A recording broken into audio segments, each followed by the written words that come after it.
The overriding premise that I'm going to try and leave with you this evening, and if you could just take this one thing or this one concept with you, that will already help you to future-proof your marriage.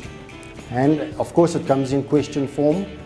At the end of the day, don't you just want to be loved and respected for who you are? So does your partner, so does your mother, so does your boss, so do your employees, so does the taxi driver on the way to work. Okay? We really just want to be. The taxi driver just has different values to you, and they're very strong values.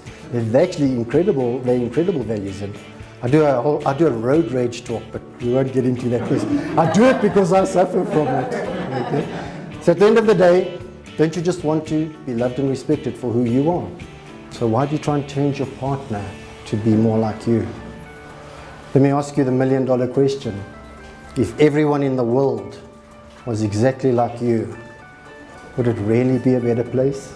We obviously here for the relationship talk just before our wedding, so it was a chance to be able to have a chat or have a discussion, on the level discussion about what to expect. So I think we often sort of think that we're living a little dream and everything will be alright, so it's nice to sort of, it's quite thought-provoking and it's fairly refreshing to hear some real honest comments from someone I regard as a peer, but also sort of that's gone through and walked the path, so it was definitely enlightening, and yeah, it's interesting to have these conversations, and I hope to have a few more. I think the simplicity of the quadrants of, you know, how you appeal to people, what they expect, how they value certain parts of their life, and how you sort of complete each other. I think it's always you hear the parts of relationships where one person's one way and the other's the opposite, and opposites attract and the typical stuff, but this kind of puts it into context and gives you 7 things to, I would say, choose from and work on and work together with.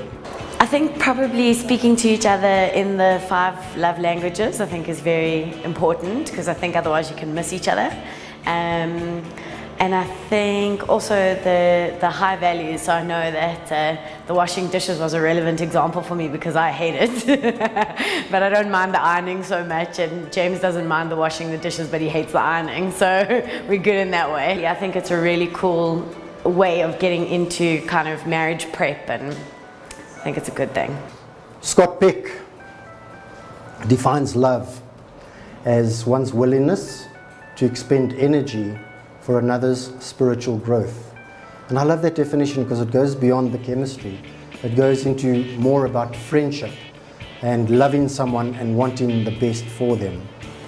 Dr. DeMartini defines love as occurring at the cusp of challenge and support. You see, we need both challenge and support in a relationship, both unconditional as well as tough love. So Joe, you can give him a clap every now and again and tell him Stephen said it's fine. If any of you have children, it's the same. If any of you have bosses, it's the same. If any of you have employees, it's the same. There needs to be a balance of challenge and support. If you only challenge, they burn out and leave. If you only support, they get bored and have an affair or move on. So there needs to be a very careful balance of keeping each other on your toes.